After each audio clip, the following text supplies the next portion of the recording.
Fire Control to Rapids, motor vehicle accident with injuries in front of 6583 Rapids Road, between Raymond Road and Bart's Road. One vehicle rollover, female bleeding. ALS Priority, you'll be on FD Tech 1.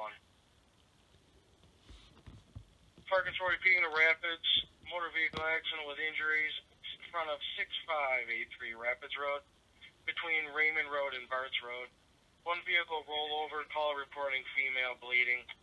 ALS Priority, you'll be on FD Tech 1 at 23:28 hours.